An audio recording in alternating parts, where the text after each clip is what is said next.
উৎসাহিত করেছেন।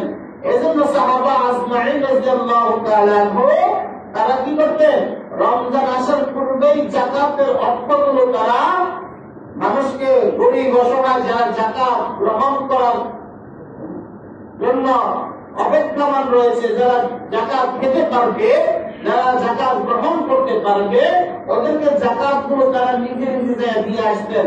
কারণ রমজান মাসে এমনি হাঁটা খুব কষ্ট বিষয়। শাবানের চাঁদে তেমন একটা কষ্ট হবে না বিধায় শাবানের চাঁদেই তারা আগে আগে দিয়ে আসবেন। এখন আমাদের সমাজে যে প্রচলিত আছে যে রমজান মাস আসলেই হিসাবটা করা, অনেকে বলে রমজান মাসে বেশি, রমজান মাসে সওয়াব বেশি, রমজান মাসে কি বেশি, সওয়াব বেশি। আচ্ছা, আমার প্রশ্ন হলো, রমজানে যদি যাকাতের টাকা দিলে সওয়াব বেশি হয়, সাহাবায়ে আজমাইন রাদিয়াল্লাহু তাআলা আনহু কি আমাদের থেকে কম বুঝতেন না বেশি বুঝতেন? বেশি বুঝতেন, বেশি জানতেন। তাহলে তারা কেন দিতেন? যাকাতের অংশগুলো রমজানে দেওয়া, রমজানের আগে দেওয়া, রমজানের পরে দেওয়া একই অর্থ। তাহলে রমজানে দ্বিগুণ সওয়াব কোনটা পাওয়া যায়? রমজানে দ্বিগুণ সওয়াব পাওয়া যায় দানের ক্ষেত্রে, সাদকার ক্ষেত্রে। কিসের ক্ষেত্রে? দানের ক্ষেত্রে পাওয়া যায়, সাদকার ক্ষেত্রে পাওয়া যায়। দান ছাড়া যাকাত যাদের উপর খরচ হয়েছে, ওয়াজিব হয়েছে, তারা দিতেই হবে। এবার সেটা রমজানে দেয়, রমজানের বাহিরে দেয়। তাহলে রমজানের দিলে যে সওয়াব পাবে, রমজানের আগে পরে দিলে একই সওয়াব পাবে। এজন্য সাহাবা আজমাইন রাদিয়াল্লাহু তাআলা আনহু তাদের আমলে দেখা যায় তারা শাবান মাসেই এগুলো শেষ বিতরণ করে দিতেন, যেন আমার যাকাতের অর্থ পেয়ে অন্যান্য গরিব মানুষগুলো, যাকাত প্রাপ্ত লোকগুলো যেন তারা কি করতে পারে, নিঃসন্দেহে নির্ভেজালে কোন ভেজাল ছাড়া তারা রমজানের ইবাদত গুলো করতে পারে। এখন আমাদের দেশে যে প্রচলন রয়েছে, এটা হয় কি যে গরিব অসহায় মানুষগুলো যাকাতের অর্থের জন্য 10 টাকা, 50 টাকা, 100 টাকার জন্য মানুষের ধারে দাঁড়িয়ে দাঁড়িয়ে থাকতে হয়। অনেক মানুষ নিকৃষ্টকে মারা যায়, অনেক মানুষ মাথা ঘুরে পড়ে যায়, অনেক মানুষ অসুস্থ হয়ে যায়। অনেকে দেখা যায় ঢাকা থেকে চট্টগ্রাম যায় যাকাতের অর্থ গ্রহণ করার জন্য। চট্টগ্রাম থেকে ঢাকা আসে, বিভিন্ন শহর বন্দরে যায়। তারা দেখা যায় এই যাতায়াত করতে গিয়ে তারা ক্লান্ত হয়ে যায়, শ্রান্ত হয়ে যায়, যার জন্য তারা কি করে, রমজানের রোজাটা রাখতো তাদের জন্য কষ্টদায়ক হয়ে যায়। এই জন্যই রমজানের মুবারকে কোনো প্রকার ঝামেলা রাখা যাবে না। আমাদের দেশের নিয়মে মানুষ আমরা গ্রহণ করেছি কি, যে আমরা যদি রমজানে যাকাত দেই, রমজানে যদি আমরা যাকাত দেই, আমরা দ্বিগুণ সওয়াব পাবো। দানের সওয়াবের সাথে যাকাতের সওয়াব আপনি রমজানে মিলালে হবে না। সম্মানিত উপস্থিতি, আল্লাহ রাব্বুল আলামিন আমাদের সকলকে রমজানের মুবারকের প্রস্তুতি গ্রহণ করে শাবানের চাঁদকে বিজয় করার মতো তৌফিক দান করুন, বলি আমিন। সম্মানিত হাজিরিন, রমজানুল মুবারক আসার পূর্বে নবী সাল্লাল্লাহু আলাইহি ওয়াসাল্লাম একটি দোয়া করতেন। রজবের চাঁদ ওঠার পর, আল্লাহুম্মা বারিক লানা ফি রজব শাবান ওয়া বাল্লিগনা রমাদান। আল্লাহ, আপনি আমাকে রজব থেকে শাবান, শাবান থেকে রমজান, রমজান মুবারক যেন পরিপূর্ণ ভাবে আমি আদায় করতে পারি, আমাকে হায়াতের মধ্যে বরকত দিয়ে দিন। আল্লাহ রাব্বুল আলামিন হাবিব মুহাম্মদ রাসূলুল্লাহ সাল্লাল্লাহু আলাইহি ওয়াসাল্লাম বেশি করে এই দোয়াটি করতেন। সাহাবায়ে কেরামদেরকে দোয়াটি পড়ার জন্য উৎসাহিত করতেন। উম্মতে মুহাম্মাদীকে এই দোয়াটি পড়ার জন্য উৎসাহিত করেছেন রাসূল করিম সাল্লাল্লাহু আলাইহি ওয়াসাল্লাম। এই জন্য আল্লাহর কাছে চাইতে বলেছেন, গত রমজানে যারা রোজা রেখেছে আজকে রমজানের রোজা আসার পূর্বেই তারা দুনিয়াতে মৃত্যু বিদায় নিয়ে চলে যেতে হয়েছে। আল্লাহ রাব্বুল আলামিন কোরআনুল কারীমের মধ্যে বলেন, তোমরা মৃত্যু থেকে এজন্য পানা চাইবা যে যেন মৃত্যু তো আমাদেরকে সব সময় ডাকে, মৃত্যু আমাদেরকে সবসময় কি ডাকে। কবর, একটা মানুষকে কবর দৈনিক 70 বার ডাকে। আমাকে আপনাকে দৈনিক 70 বার কবর ডাকতেছে।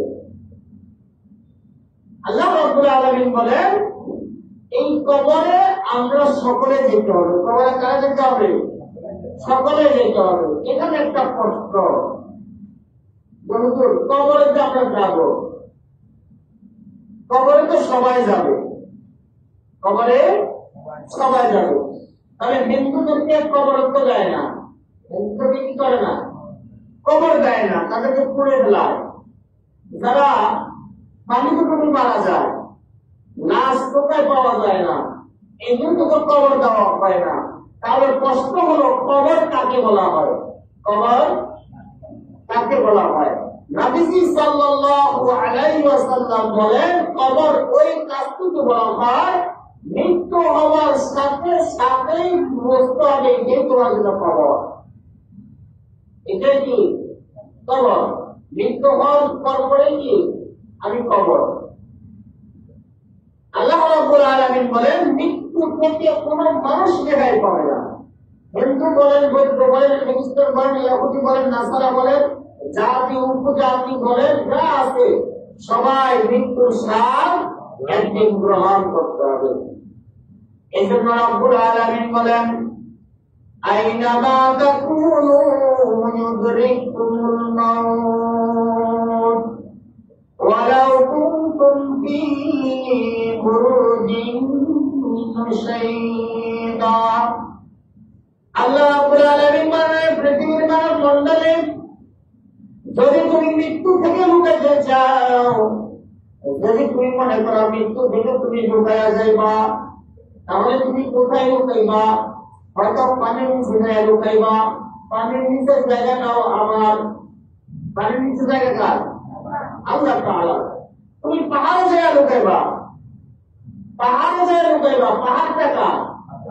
বলে পাহাড় কার? আল্লাহ। তুমি গাছের চিপায় লুকাইবা, গাছটা কার? আল্লাহ। পানিও আল্লাহ, মাটিও আল্লাহ, গাছও আমরা কার? আল্লাহ। তাহলে আমরা যেতে হবে কার কাছে? আল্লাহর কাছে। আমরা যতই মৃত্যু থেকে লুকানোর চেষ্টা করে, মৃত্যু আমাদেরকে ছাড়বে না। কুল্লু নাফসিন যায়িকাতুল মাউত সুম্মা ইলাইনা তুরজাউন। মৃত্যুর স্বাদ প্রত্যেকটা প্রাণী, জিন, ইনসান, যা কিছু আছে, গরু, ছাগল, হিংস, যা কিছু আছে, সবাই মৃত্যুর স্বাদ গ্রহণ করতে হবে। এখন কেউ যদি মনে করে যে হযরত আমি মৃত্যুর স্বাদ গ্রহণ করবো না, এক লোককে প্রশ্ন করা হয়েছিল যে আপনি কি মৃত্যুবরণ করবেন না? কয় না, আমি মৃত্যুবরণ করবো না। প্রশ্ন করা হলে মৃত্যুবরণ করবেন না, তাহলে কি করবেন? মৃত্যু তো আমার হবে না, মৃত্যু হবে আমার দেহর। তাহলে আপনার কি হবে? আমি তো আমার জায়গায় চলে যাব। প্রশ্ন করা হলো, যদি আপনার দেহের মৃত্যু হয়, আপনার রূহ যদি আপনার কাছে না থাকে, এই দেহের কোন মূল্য আছে কিনা? এই দেহের কোন মূল্য আছে না, দেহের কোন মূল্য নেই। আল্লাহ রাব্বুল আলামিন বলেন, পৃথিবীর মানব মণ্ডলী, যেদিন আমি রব্বুল আলামিন ফেরেশতা আজরাইল আলাইহিস সালামকে আদেশ করব, হুকুম করব, ও আজরাইল যাও হাজী ভাই আব্দুল মালিকের রূহটা কবজ করে নিয়ে চলে আসো। আল্লাহ রাব্বুল আলামিন বলেন, আজরাইল হুকুম পাওয়া মাত্রই 1 সেকেন্ড দেরি করবে না। আদেশ পাওয়া মাত্রই আজরাইল আলাইহিস সালাম যাইয়া হাজী ভাইয়ের আব্দুল মালিক হাজী সাহেবকে তাড়াতাড়ি তার রূহটা কবজ করে নিয়ে চলে আসবে। তাহলে তার মৃত্যু হয়ে গেল, তার কি হয়ে গেল? মৃত্যু হয়ে গেলে দেহ কবরে যাবে। প্রশ্ন হলো, কবরে কি দেহকে প্রশ্ন করা হবে নাকি আপনার রূহকে প্রশ্ন করা হবে? এগুলো খেয়াল করেন, আবার যে খেয়াল করেন, কারণ আলোচনা আপনাদের কথা একটা আলোচনা দেরি করে যাবে। মৃত্যু কি দেহ হচ্ছে না রূহে হচ্ছে? রূহের মৃত্যু হচ্ছে, দেহ মৃত্যু হচ্ছে। কারণ রূহটা যখন আপনার দেহ থেকে বের হয়ে যাবে, এই দেহের কোনো মূল্য আছে? দেহের কোনো মূল্য আছে? দেহের কোনো মূল্য নাই। রূহ যদি দেহে না থাকে, এই শরীরের মধ্যে যদি রূহটা না থাকে, এই শরীরের এক ধারণা পরিমাণ কোনো মূল্য নাই। যারা পরিমাণ শরীরে যদি মূল্য না থাকে, এই রূহটা যখন আসবে আলাইহিস সালাম আবার আপনার রূহটাকে কবজ করে নিয়ে চলে যাবে। যখন টান দিয়ে বের করে নিয়ে যাবে, আল্লাহ হাবিব সাল্লাল্লাহু মুহাম্মদ রাসূলুল্লাহ সাল্লাল্লাহু আলাইহি ওয়াসাল্লাম বলেন, মৃত্যুর কত যন্ত্রণা, মৃত্যুর কত কষ্ট, মৃত্যুর যন্ত্রণা এত কষ্টদায়ক। মুমিন মুসলমান যারা মরবেন তাদের মৃত্যু এত কষ্টদায়ক হয় না, কিন্তু যারা বেঈমান মুশরিক কাফের এদের মৃত্যু এত কষ্টদায়ক। আজরাইল আলাইহিস সালাম যখন রূহটা কবজ করতে আসবে, ও দেখতে পাবে মাটি থেকে আসমান পর্যন্ত, জমিন থেকে আসমান পর্যন্ত লম্বা একটা সুরতে মানুষ দেখা যাচ্ছে, লোক দেখা যাচ্ছে। এই লোককে তার জীবনে তার হায়াতে সে কোনোদিন দেখে নাই। এটা দেখে এমন ভাবে চিৎকার মারবে, তার ভিতরটা ফেটে যাবে, তার সন্তান আওলাদ বন্ধ করে উঠতে পারবে। নবী মুহাম্মদ রাসূলুল্লাহ সাল্লাল্লাহু আলাইহি ওয়াসাল্লাম বলেন, জীবন্ত একটা ছাগলের বকরির বাচ্চাকে বা একটা বকরিকে যদি জীবন্ত কোন বকরিকে ছিঁড়া হয়, কেমন কষ্টদায়ক হয়? অনেক কষ্ট পায় না? কিন্তু সেটা জবান দিয়ে বলতে পারে না যেমন কষ্ট হচ্ছে। বলতে পারে? বলতে পারে না। একটা মানুষের রূহটা নেওয়ার সময় এর চাইতে হাজার হাজার গুণ বেশি কষ্ট হয়, কিন্তু সে প্রকাশ করতে পারে না। যখন আজরাইলকে সে দেখতে পায়, আজরাইলকে যখন সে দেখতে পায়, তার চোখ মুখ দিয়া সব ভেলা পানি ছেড়ে দেওয়া হয়। কিন্তু আমরা যারা পাশে বসে থাকি, এরা বলি ভাই পড়ো লা ইলাহা ইল্লাল্লাহ, লা ইলাহা ইল্লাল্লাহ, লা ইলাহা, বলে কি বলে না?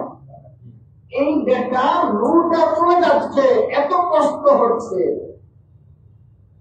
আর এদিক দিয়ে বলতেছে বাবা পড়ো লা ইলাহা ইল্লাল্লাহ। ওই বেটা লা ইলাহা ইল্লাল্লাহ বললে কি হবে? আসলেন তো তার দেখা নিছে।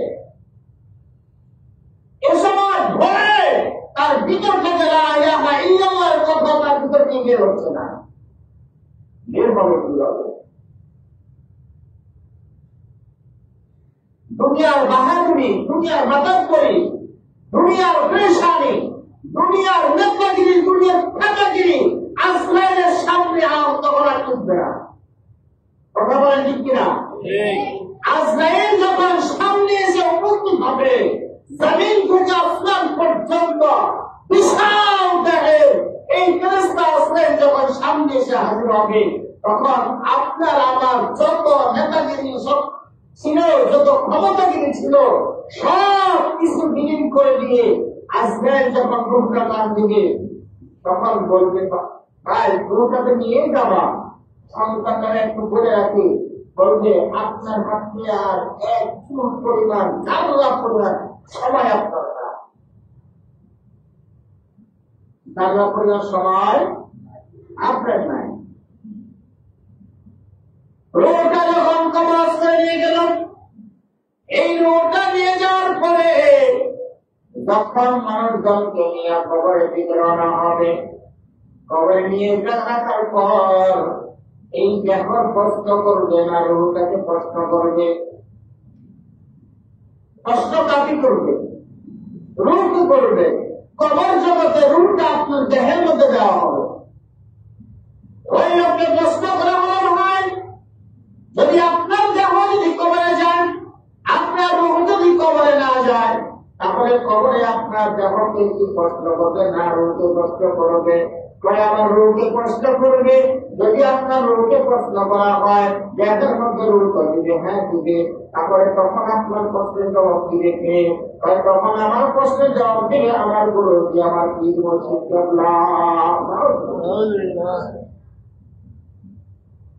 এরকম পাগল পাগল আমাদের বাংলাদেশে আছে কি নাই? আছে।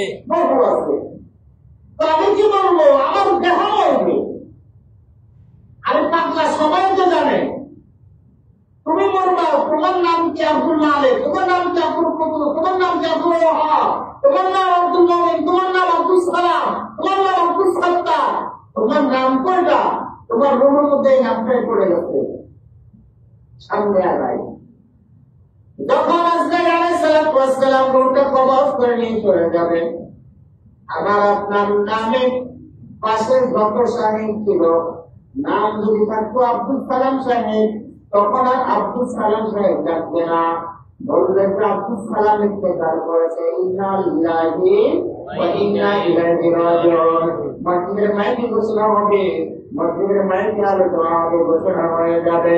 মসজিদের ইমাম সাহেবকে ডাক দিবে, ইমাম সাহেব মসজিদ সাহেবকে ডাক দিয়ে বলবে, হযরত আমার আব্বাজান, আমার ভাই, আমার অমুক সমুক মারা গেছে, আমার আম্মা মারা গেছে, হুজুর মাইকে ঘোষণা করে দেন। তখন আর বলবে না আব্দুল মালিক সাহেব ইন্তেকাল করেছে, বলবে আব্দুল ওয়াহাবের দ্বিতীয় পুত্র, মরহুম আব্দুল ওয়াহাবের দ্বিতীয় পুত্র মোহাম্মদ আব্দুল মালিক ইন্তেকাল করেছেন, ইন্না লিল্লাহি ওয়া ইন্না ইলাইহি রাজিউন।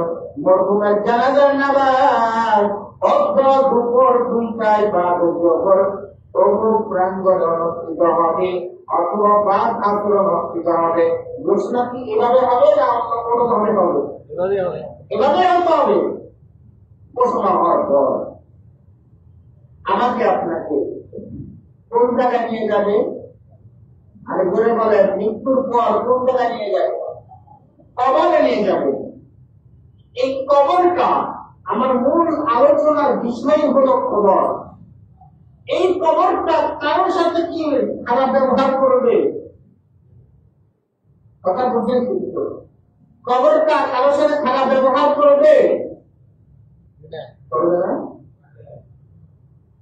এই তো রাসূল করিম সাল্লাল্লাহু আলাইহি ওয়াসাল্লাম বলেন, আল কবরু রাউযাতুম মিন রিয়াদিল জান্নাহ আও হুফরাতুম মিন হুফুরিন নার। কবরটা কারোর জন্য অন্ধকার আচ্ছন্ন হবে, কবরটা কারোর জন্য আলোকিত হবে। অন্যভাবে বলি, কবরটা কারোর জন্য জান্নাতের বাগান হবে, কবরটা কারোর জন্য জাহান্নামের গর্ত হবে। অন্যভাবে বলি, কবরটা কারোর জন্য কষ্টদায়ক হবে, কবরটা কারোর জন্য আরামদায়ক হবে। অন্যভাবে বলি, কবর কাহারোর সাথে ভালো আচরণ দেখাবে, কবর কাহারোর সাথে খারাপ আচরণ দেখাবে। কবর কারোর সাথে কি দেখাবে? কথা বুঝেন না। কবর কারোর সাথে ভালো আচরণ দেখাবে, কবর কারোর সাথে খারাপ আচরণ দেখাবে। কবর কারোর সাথে ভালো ব্যবহার করবে, কবর কারোর সাথে খারাপ ব্যবহার করবে। খারাপ ব্যবহার কার সাথে করবে আর ভালো আচরণ কার সাথে করবে? আবার ওই ব্যক্তির সাথে ভালো আচরণ দেখাবে সেই ব্যক্তি দুনিয়ায় থাকা অবস্থায় আল্লাহর হাবিব মুহাম্মদ রাসূলুল্লাহ সাল্লাল্লাহু আলাইহি ওয়াসাল্লামের সুন্নাতের উপর আমল করেছে।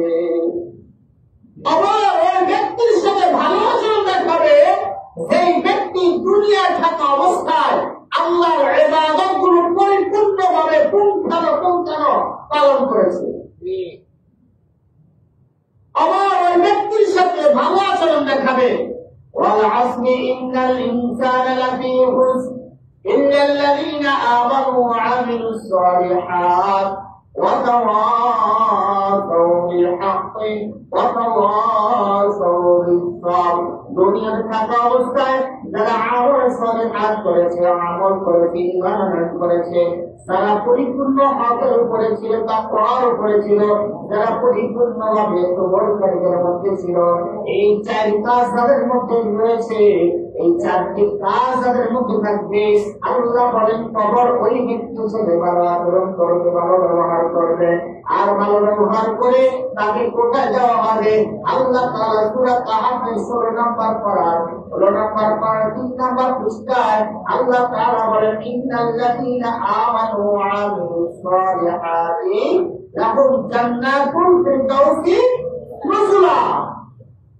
আল্লাহ বলে ওই কবর তার সাথে ভালো ব্যবহার দেখাইয়া আমাকে বলবে আল্লাহ আপনার এই বান্দা দুনিয়ার সমস্ত হুকুম আহকামগুলো পরিপূর্ণভাবে পালন করে কবরে এসেছে, তাকে যখন প্রশ্ন করলাম যে তোমার কি কি আছে, কথা খুব খেয়াল, তোমার কি কি আছে, ওই ব্যক্তি যেই ব্যক্তি 4 কাজের উপর দুনিয়াতে অতিষ্ঠ ছিল, 4 কাজ পরিপূর্ণভাবে পালন করেছে, ওই ব্যক্তির পাশে এক পাশে নামাজ দাঁড়িয়ে যাবে, সুবহানাল্লাহ, এক পাশে নামাজ দাঁড়িয়ে যাবে, এক পাশে কোরআন তেলাওয়াত দাঁড়িয়ে যাবে, এক পাশে তাহাজ্জুদের আমলগুলো দাঁড়িয়ে যাবে, এক পাশে নবীর সুন্নাতগুলো দাঁড়িয়ে যাবে, এক পাশে রমজানের রোজাগুলো দাঁড়িয়ে যাবে, এক পাশে যাকাতগুলো দাঁড়িয়ে যাবে, এক পাশে তার তাকওয়াগুলো দাঁড়িয়ে যাবে। ফেরেশতারা প্রশ্ন করবে তুমি কে? বলবে আমি আব্দুল মালিকের নামাজ। সুবহানাল্লাহ।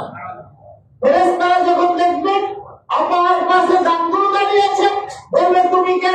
বলবে এই আব্দুল মালিক দুনিয়া থাকা অবস্থায় যারা খাদ্য পাত্রা করতে বুঝতে পারত না, যারা 2 বছর ছিল, তাদেরকে আমি দুনিয়া থাকা অবস্থায় দান করে এসেছি। ফেরেশতা বলবে আপনি তা বলে তার কাজ, আপনি কি? বলবে আমি তার রোজা, আপনি কি? আমি তার অমুক, আপনি কি? আমি তার অমুক।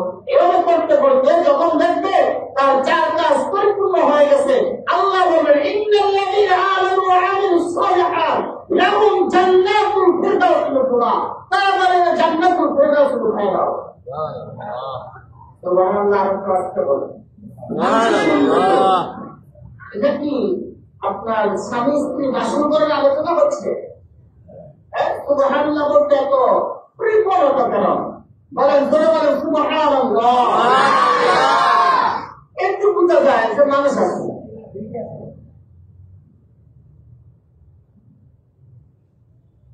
আল্লাহ বলেন ফেরেশতারা তাকে অতি দ্রুত জান্নাতের ফেরদাউসের মধ্যে দিয়ে দাও। ওই ব্যক্তিকে ফেরেশতারা জান্নাতের ফেরদাউসের দিকে নিয়ে চলে যাবে। রাস্তায় দেখা হবে আল্লাহ পাক রহমতের ফেরেশতাদের সাথে। ফেরেশতারা জিজ্ঞেস করবে ভাই এই ব্যক্তি কোথায় নিয়ে যাচ্ছেন? এত স্বাগতম জানাইয়া বলবে সালামুন আলাইকুম তিবতুম ফাদখুলুহা খালিদিন সালামুন কাওলাম মির রাব্বির রহিম। আল্লাহর রহমতের আদেশে, আল্লাহর আদেশে এই ব্যক্তিকে জান্নাতুল ফিরদাউসের দিকে নিয়ে যাচ্ছি, তাকে সুস্বাগতম জানাচ্ছে। আর প্রত্যেকটা ফেরেশতা লাইনে লাইনে দাঁড়াইয়া এই 4 কাজ পরিপূর্ণ করনেওয়ালা ব্যক্তিকে সুস্বাগতম জানাইয়া জান্নাতের দিকে নিয়ে যাবে। সুবহানাল্লাহ। এই ব্যক্তি সাথে কবর ভালো আচরণ করলো না খারাপ আচরণ করলো? ভালো আচরণ করলো। ভালো আচরণ করলো। এখন আসে কবর কার সাথে খারাপ আচরণ করবে? আবার ওই ব্যক্তির সাথে খারাপ আচরণ করবে। ওই ব্যক্তিকে যখন কবরের মধ্যে জিজ্ঞাসা করা হবে বাবা মুখা তোমার রব কে ছিল? ওই ব্যক্তি বলবে রব কিনা কে? এর দেহিনে করবে একটু সেটা একটু খালেদা, একটু কালে, একটু খাম্বাওয়ালা, একটু কম দেখে নেয়। ফেরেশতা দুর্মুখ দিয়া পিড়াইয়া বলবে এ আল্লাহর বান্দা তুমি জালেম ছিলেন, তুমি দুনিয়া থাকা অবস্থায় আল্লাহর হুকুমগুলি পালন করিস নাই, এখন তুমি কবরে আসলি কি জানতি না যেই আল্লাহ তোকে দুনিয়ায় পাঠাইছে ওই আল্লাহ তোকে আবার দুনিয়া থেকে জান্নাত কবরের মধ্যে নিয়ে আসবে, এই কথা কিন্তু জানতি না? জানতাম তো, জানতাম তো, জানলে তাহলে ছিল না ওকে না। আল্লাহ রাব্বুল আলামিন সূরা ইয়াসিনের মধ্যে বলেন, আল-ইয়াওমা নাখতিমু আলা আফওয়াহিহিম ওয়া তুকাল্লিমুনা আইদিহিম ওয়া তাশহাদু আরজুলুহুম বিমা কানু ইয়াকসিবুন। আল্লাহ বলেন তখন তার জবানটাকে সিল মোহর করে দেওয়া হবে। কি করে দেওয়া হবে? মুখের মধ্যে প্লাস্টিক বাঁধে করে দেওয়া হবে। লম্বা খাতা সিলিং না, বস্তা সিলিং না, সুন্দর আছে না, মোটা সুলকিয়া এমন ভাবে এটাকে আটকায়া দিলে তখন আর কথাই বলতে পারবে না। তাহলে কথা বলবে কে?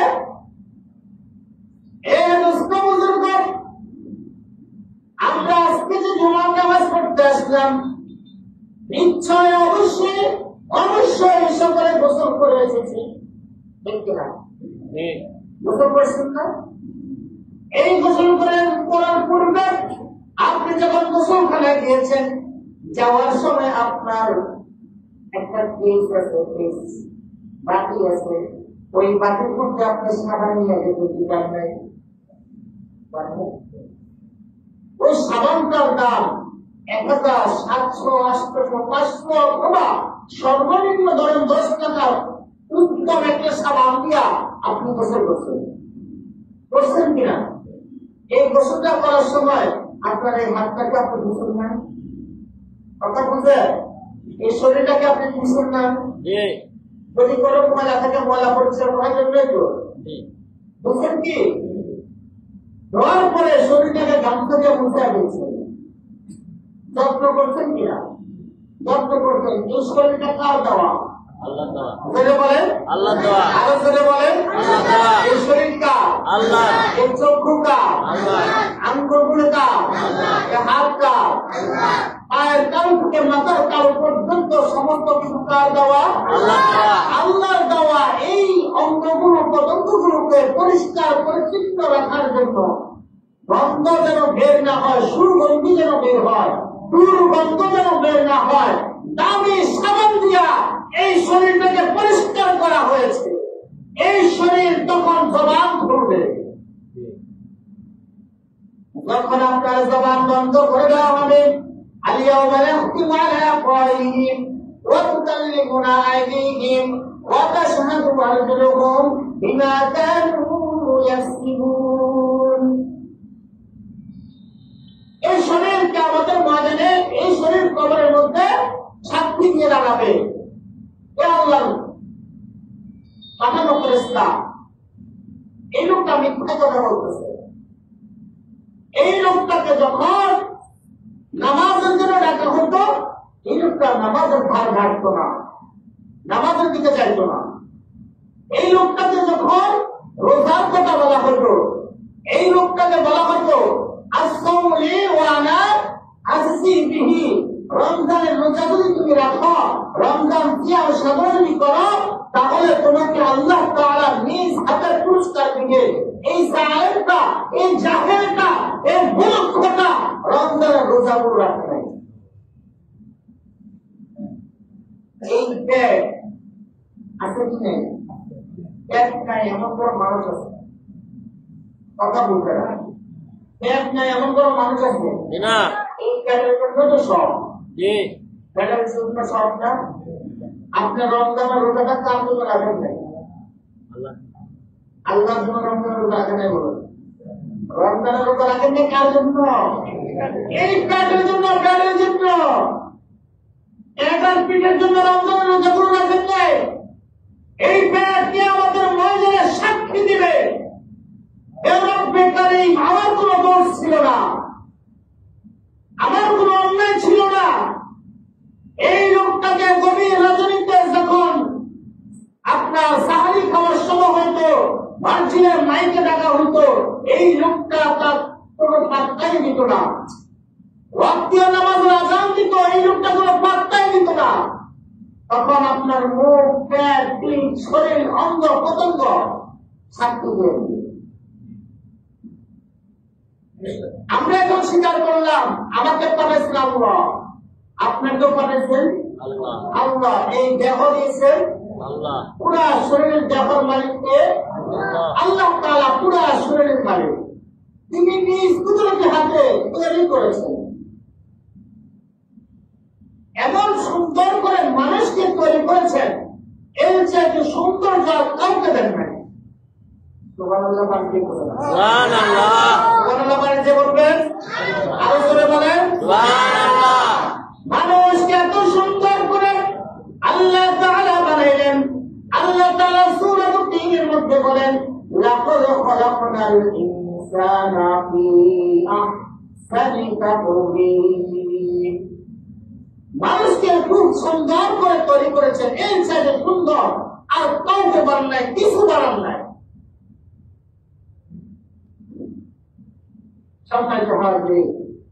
তাহলে ওই কবরের মধ্যে ওই ব্যক্তির সাথে খারাপ ব্যবহার করবে যে ব্যক্তি দুনিয়ায় 4 কাজ করে নাই, আমলে সালিহাত অর্জন করে নাই। আমলে সালিহাতের ভিতরে যদি আপনি থাকেন, ওই ব্যক্তি রোজা রাখে নাই, ওই ব্যক্তি রমজান মাসে সিয়াম সাধনা করে নাই, ওই ব্যক্তি নামাজ আদায় করে নাই, ওই ব্যক্তি কোরআন তেলাওয়াত করে নাই, ওই ব্যক্তি দুনিয়াতে আল্লাহ তাআলার দেওয়া কোনো ইবাদত আমল আখলাক করে নাই। এজন্য তাকে যখন প্রশ্ন করা হবে, মান রব্বুকা, তোমার রব কি ছিল, এই ব্যক্তি বলবে, ভাই আমি চিনি না, ওই প্রশ্ন করব না। এরপর প্রশ্ন করবে, আমার দীনুকা, এটা কি খুশি? দিন মানে কি খুশি? দিন মানে কি যে এখন দিন করতে এসেছি? হ্যাঁ, দিন মানে হলো ইসলাম। দিন মানে বলেন ইসলাম। দিন মানে কি? ইসলাম। আল ইয়াউমা আকমালতু লাকুম দীনাকুম ওয়া আতমামতু আলাইকুম নি'মাতি ওয়া রাদিতু লাকুমুল ইসলাম দীনা।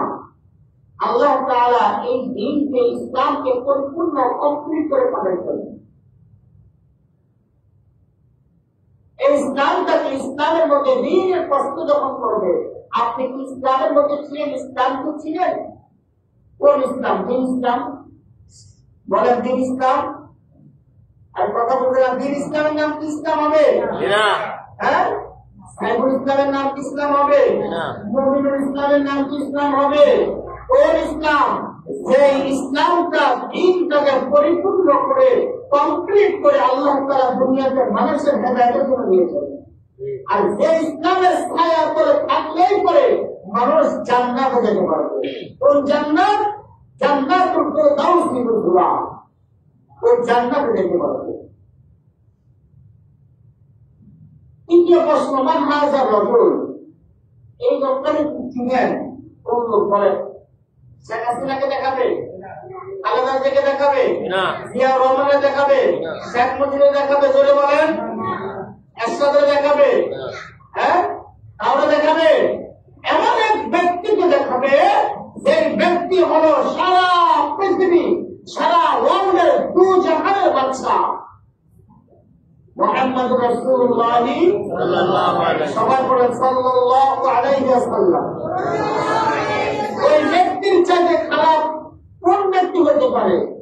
ওই ব্যক্তির চাইতে অপরাধী কোন ব্যক্তি হতে পারে? সেই ব্যক্তি নবীজির নাম শোনার পরে দরুদ শরীফ পাঠ করে না। ওই ব্যক্তির চাইতে কৃপণতা আর কোন ব্যক্তি হতে পারে? সেই ব্যক্তি নবীর নাম শোনার পরে দরুদ পাঠ করে না। আপনার কি কৃপণ, বকরি টাকা চাইছে? দরবার শরীফে তো 1000 টাকা দেওয়া যায়। নবীর নামের পরে দরুদ পাঠ করতে কত টাকা? সবাই পড়েন সাল্লাল্লাহু আলাইহি ওয়াসাল্লাম। সকলে মুহাম্মদুর রাসূলুল্লাহ নাম শুনলে সাল্লাল্লাহু আলাইহি ওয়াসাল্লাম তৎক্ষণাৎ করবেন। পারবেন না? জি। সম্মানিত উপস্থিতি, তাহলে দুনিয়াতে আমাদেরকে পাঠাইছেন কে? আল্লাহ। রমজানের রোজা দিচ্ছে কে? আল্লাহ। কবরের বাইরে কার কাছে যাওয়া লাগবে? আল্লাহ। নামাজ দিচ্ছেন কে? আল্লাহ। প্রশ্ন করবেন কে? আল্লাহ। ফেরেশতা প্রশ্ন করবে না? আল্লাহর দূত ফেরেশতারা প্রশ্ন করবে, কি করবে? তুমি তুমি নিতে পারলে জান্নাতে যেতে পারবা। আর যদি উত্তর দিতে না পারো তাহলে তোমার সাথে খারাপ আচরণটা করা হবে, ব্যবহার করা হবে। আমি বলেছিলাম কবর কারোর জন্য ভালো আচরণ করবে, কবর কারোর সাথে খারাপ আচরণ করবে। কথা খেয়াল আছে তো? তাহলে ওই ব্যক্তির সাথে কবর ভালো আচরণ করবে, যে ব্যক্তির মধ্যে চাই কাজ পাওয়া যাবে, ইবাদত পাওয়া যাবে, আমল আখলাক পাওয়া যাবে, সবর পাওয়া যাবে। ওই ব্যক্তি যে ব্যক্তি হক ও তাকওয়ার মধ্যে ছিল, ওই ব্যক্তি চাই কাজ করার বদলে সে জান্নাতুল ফেরদাউস যাবে। আর অপরদিকে যে ব্যক্তি চাই কাজ করতে পারে নাই, রমজানে রোজা রাখতে পারে নাই, নামাজ পড়তে পারে নাই, তারাবি করতে পারে নাই, সাহারি খেতে পারে নাই, ইফতার করতে পারে নাই, ওই ব্যক্তিগুলো কোথায়? ওই ব্যক্তিগুলোর সাথে আবার ভালো আচরণ করবে না খারাপ আচরণ করবে? খারাপ আচরণ করবে। এখন আমাদের সাথে খবর খারাপ আচরণ করতে শোনার পরেও রমজানের রোজা আমরা রাখবো না। কেন রাখবো না জানেন? কেন রাখবো না? পেয়াটার প্রতি। আর এই পেয়াটার দিকটা কার জন্য? সন্তানের জন্য, সংসারের জন্য। কথা খুব খেয়াল করে শুনবেন, সংসারের জন্যই তো। এবার আসুন, আল্লাহ তাআলার সাথে আমার পরিচয় কতক্ষণ? আপনার পরিচয় আল্লাহর সাথে কতক্ষণ? শুরু থেকে এই পর্যন্ত নাকি? আল্লাহ তাআলার সাথে আবার আপনার পরিচয় থাকবে। আল্লাহ তাআলা যখন জগৎ থেকে আমাদেরকে পাঠাইলেন, আবার যখন কবরের জগতে যাব, ওই পর্যন্ত আল্লাহর সাথে পরিচয় সীমাবদ্ধ নয়। আল্লাহর সাথে পরিচয় হবে ময়দানে মাহশরে, কিয়ামতের ময়দানে কায়েম হবে। ওই জায়গা পর্যন্ত সীমাবদ্ধ নয়। সেদিন আল্লাহ তাআলা লক্ষ লক্ষ অগণিত মানুষদেরকে নিয়ে সমাবেশ মিলাবে। এই সমাবেশের মধ্যে মুহাম্মদ সাল্লাল্লাহু আলাইহি ওয়াসাল্লাম প্রধান অতিথির আসন গ্রহণ করবেন, সভাপতি আসন আল্লাহ তাআলা গ্রহণ করবেন, আরশ আজিমের মধ্যে আল্লাহ তাআলা অবস্থান করবেন। সেখান থেকে ৭০,০০০ পর্দার উপরে মানুষের সাথে সাক্ষাৎ করবেন। কোন মানুষের সাথে? এই মানুষগুলো দুনিয়াতে চারটি কাজ করে জান্নাতুল ফেরদাউসের বাড়ি দেওয়া হয়েছে। আর যারা হয় নাই এদের সাথে সাক্ষাৎ করার সম্ভাবনা নাই। তাহলে আমাদের পরিচয় রুহ জগৎ থেকে শেষ পর্যন্ত কার সাথে? আল্লাহর সাথে রাখতে হবে, থাকতে হবে, এটা রাখতেই হবে। আর আমাদের সংসার, আমার বাবার সাথে আমার পরিচয় কতক্ষণ বলেন? দুনিয়াতে আসার পর থেকে অর্ধ পর্যন্ত। আপনার পরিচয় আপনার বাবার সাথে কতক্ষণ? দুনিয়াতে আসার পর থেকে এই পর্যন্ত, বা কবরে যাওয়ার পর্যন্ত পরিচয় থাকবে। কবরে যাওয়ার পরে আর পরিচয় বলেন? কবরে যাওয়ার পরে আর পরিচয় থাকবে? থাকবে না। আপনার দাদার দাদার দাদার কাছে এদের নাম আপনি জানেন, এদের পরিচয় আপনার কাছে আছে। কিছুদিন পরে তো আমারও সন্তানে তাদেরকে ভুলে যাবে। জিনিসটা এরকম। আমার স্ত্রীর সাথে আমার সম্পর্ক কতদিনের? বিয়ে করতে কতদিন? আপনার স্ত্রীর সাথে সম্পর্ক কতদিনের? বিবাহ করছেন যতদিন, সংসার করেছেন যতদিন, ততদিন হলো তার সাথে সম্পর্ক। কবরে যাবেন, সম্পর্ক শেষ। আমার সন্তানের সাথে আমার সম্পর্ক কতদিন? যতদিন দুনিয়া জমিনে সে আগত হয়েছে, কবরে যাওয়ার অর্থ পর্যন্ত। আল্লাহ বলেন, হে পৃথিবীর মানব মণ্ডলী, তোমার সাথে আমার সম্পর্ক হলো ময়দানে মাহশরে যেদিন সমাবেশের আয়োজন করা হবে, যখন লক্ষ লক্ষ সাহাবা আজমাইন এবং নবী রাসূলদের সামনে যখন তোমরা কেরাত শুনতে থাকবা, যখন তোমরা হামদে বাড়ি তাআলা শুনতে থাকবা, যখন ময়দানে মাহশরে যখন আল্লাহ তাআলা তোমাদের সাথে সাক্ষাৎ দেওয়ার জন্য অপেক্ষমান থাকবে, ওই সময় না, এই সময়ের পরে যখন তোমরা জান্নাতে চলে যাইবা, জান্নাতে যাওয়ার পরে তোমাদের মুখে ভালো ভালো খাবার উঠে দেওয়ার দায়িত্ব কার? আল্লাহ তাআলা। ওই সময় আল্লাহর সাথে সম্পর্ক। আর বাপ্পার সাথে সম্পর্ক শেষ, মৃত্যুর পরে বলে হুকুরি আবার কাছে বলে আমার বাপে আমার জন্ম দিচ্ছে, কবরে দিয়েছি, 40টা করে 3টা করে 41টা করে 45টা দিন করি, এরপরে বাৎসরিক করে মৃত্যুবার্ষিকী পালন করে, আর আমরা এখন আমরা কি কথা আমার বাপ তাদের সম্পর্ক কবরে দেওয়ার করেছে, এই আমার কেমন কথা করে প্রশ্ন থাকে না? প্রশ্ন আল্লাহ তাআলা সূরা আবাসার মধ্যে ইরশাদ করলেন, ইয়াওমা ইয়াফিরুল মারউ মিন আখিহি ওয়া উম্মিহি ওয়া আবিহি, ইয়াওমা ইয়াফিরুল মারউ মিন আখিহি, কিয়ামতের ময়দানে যখন আমার আব্বা বিচারের কাঠগড়ায় যাবে, কোন জায়গায় যাবে বলেন? বা আপনি যখন বিচারের কাঠগড়ায় যাবেন, আপনার মাত্র একটা নেকি দরকার। কয় নেকি? আরে জোরে বলেন, কয় নেকি দরকার? এক নেকি। এই যে দেখেন, সন্তান ছেলে মেয়ে সংসার করে রমজানের রোজাটা বাদ দিলেন, নামাজ পড়েন না, দেখেন না কি বলে, একটা মাত্র নেকি দরকার। সন্তান বলবে, বাবা বলবে, আল্লাহ আমার সন্তান আছে, কে? সাইদুল ইসলাম, আমার সন্তান, এর দুনিয়াতে পড়ালেখা করাইছে, কোটি টাকা দিয়েছে আল্লাহ, এর এমন কোন অভাব রাখি নাই, 4 বিল্ডিং দিয়েছি, 7 বাড়ি দিয়েছি, সচিবালয়ে চাকরি দিয়েছি, প্রধানমন্ত্রী বানাই দিয়েছি, নেতার নেতৃত্ব দেওয়ার জন্য রেখে আছি। আল্লাহ একটু যদি সময় দেন, তাহলে আমি আমার ছেলেকে বুঝাইয়া একটা নীতি নিয়ে আসি। আল্লাহ তাহলে কি জান্নাতে যেতে পারবো? হ্যাঁ, তাহলে জান্নাতে যেতে পারবো। আল্লাহ সেখান থেকে দৌড়াতে দৌড়াতে চলে আসবে, সন্তানকে দেখা যাবে, যে ওখানে দেখা যায়, সন্তানকে দেখা বলবে, ইরে আব্বা কেমন আছিস? তুই আমার চিনিস না, আমি তোর বাবা, আমি তোর বাবা সুলাইমান, আমি তোর বাবা আব্দুল্লাহ আব্দুল্লাহ খবরের বাবা, তুই না আমার সন্তান মেজো ছেলে সাইফুল ইসলাম, তুই না আমার মেজো ছেলে আব্দুল রাজ্জাক, তুই না আমার ছেলে অমর। আমরা জানছি না, জানতো আপনাকে আমি চিনি না, আপনি জান আপনি কাকে ছেলে বলে? স্বামী তার স্ত্রীর কাছে যাবে, স্ত্রী বলবে, আমার দুনিয়াতে কোনো বিবাহ হয় নাই, আপনি কার স্ত্রী রাখতেছেন, কারা বলে রাখতেছেন? আরে ভাই, আমার কথা না,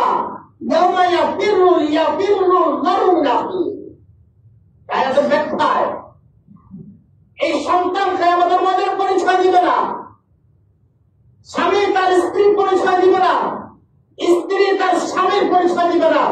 যে স্ত্রী নিয়ে 60 বছর বন সংসার করলাম, একই বিছানায় কাটাইলাম, যে স্ত্রী সন্তানের জন্য পায়ের তালু থেকে মাথার তালু পর্যন্ত বিসর্জন দিয়ে দিলাম, এই স্ত্রী সন্তান আমাদের ময়দানে আমার মতো লোককে একটা নেকি দিবে না।